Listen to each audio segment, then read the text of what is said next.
We all know that sports games are slop. Yet every year, we all choose to buy the $70 to $100 game, create our character, maybe buy some microtransaction, and complain every year about the game being a piece of trash. Now, my slop of choice is WWE 2k. I love wrestling. I have been watching wrestling for a decade now. What got me into wrestling was the video games.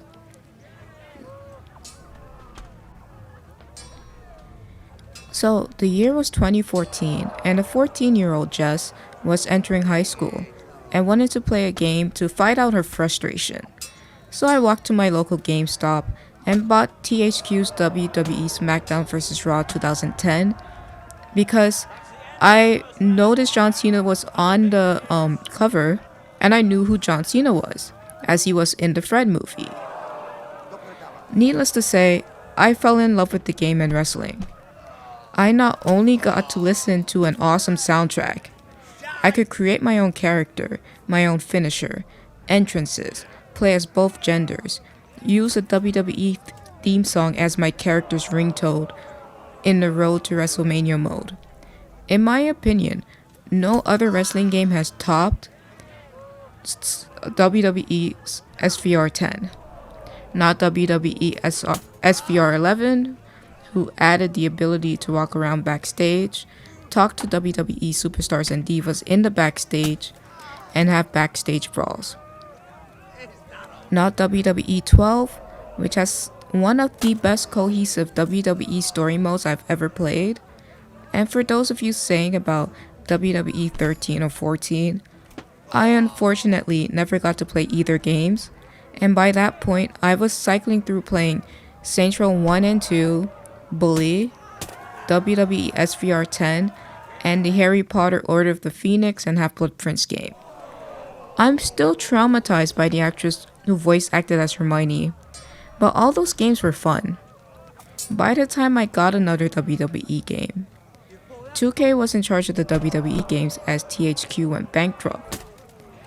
And I wanted to play the shiny new thing, which was, at the time, WWE 2K15. Now 2K15 personally pisses me off, because I had to buy the game twice.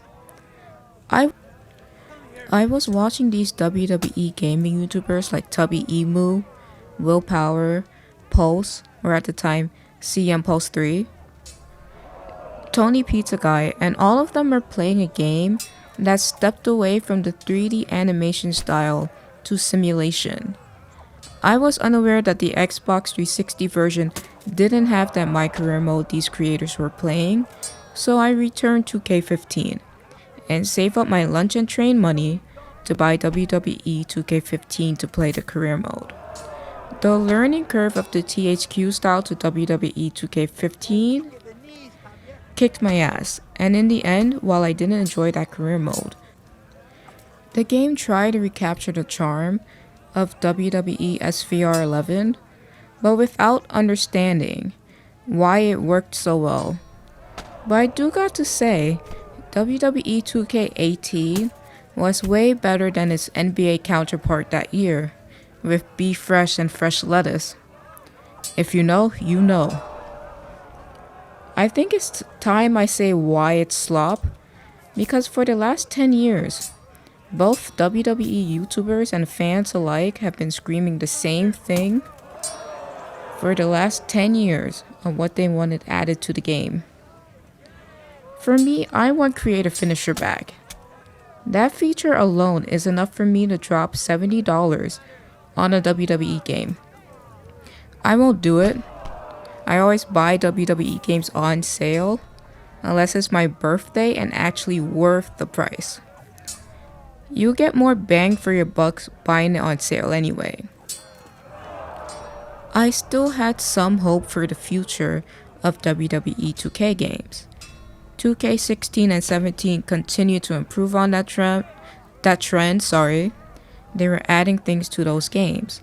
Like in 2K16, you'll get interviewed by Renee Good and choose to be a babyface or a heel in interviews, and was given the opportunity throughout the game itself to turn heel and face during the Authority storyline that we were also at the time being seen get played out on TV. In 17, they added the ability to cut promos and create and sell merch, which to this day is my feature in any WWE 2K games.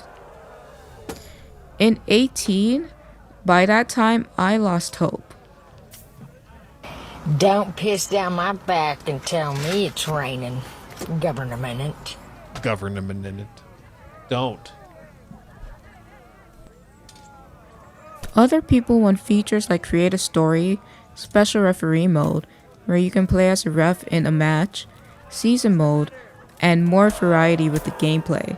Some like the old school WWE games of SVR 07 and 09, where the game was a hell of a lot harder to play, and you could store your finisher. The point is, we have been asking and 2K hasn't been providing.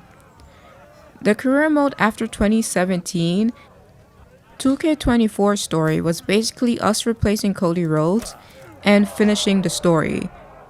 And 2K25 was a mix of finish the story once again, but with WWE 12 outside the storyline, where Kevin Nash does a hostile takeover of WWE and WCW run things. But you just replace Kevin Nash with CM Punk and WCW with NXT, and you have 2K's cheesy story, cheesy writing and obvious storytelling. You'll have 2K25. I didn't finish the game. Now I think it's time I explain why I won't be buying WWE 2K26. The real reason why I won't be buying 2K26 is because I'm burnt out. I'm tired. I'm tired of creating my character every year.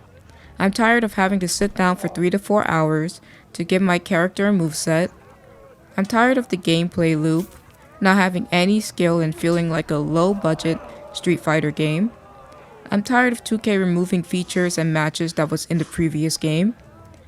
I'm tired of the indies to the main roster storyline and not having any variety. I'm tired of not seeing features we all want in the game.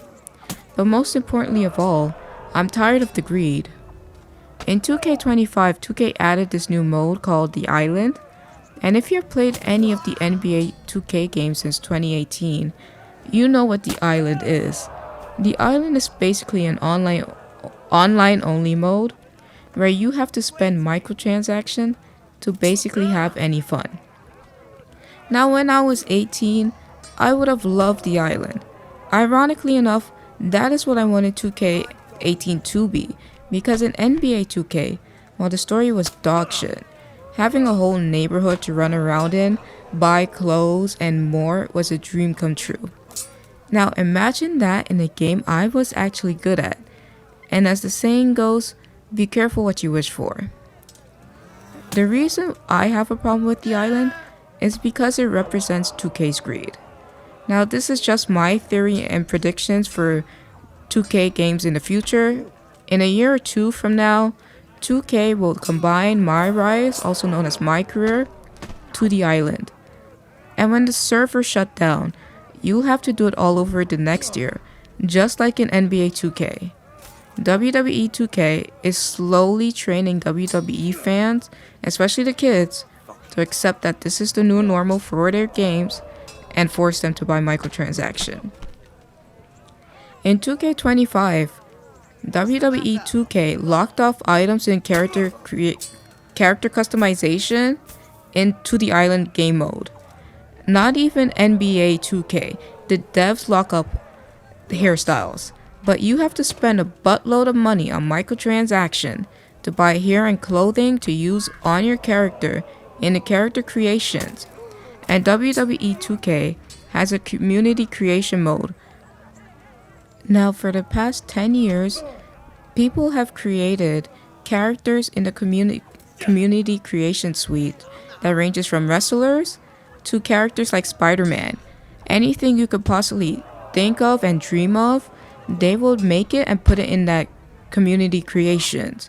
And it will look absolutely fantastic. That is one of 2K's, in my opinion, WWE 2K in particular's strong suit, is that creation aspect.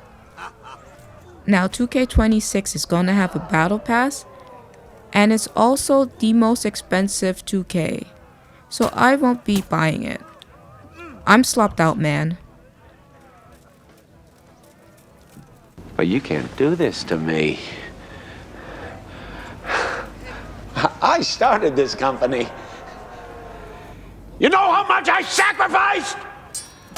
I'm slopped out.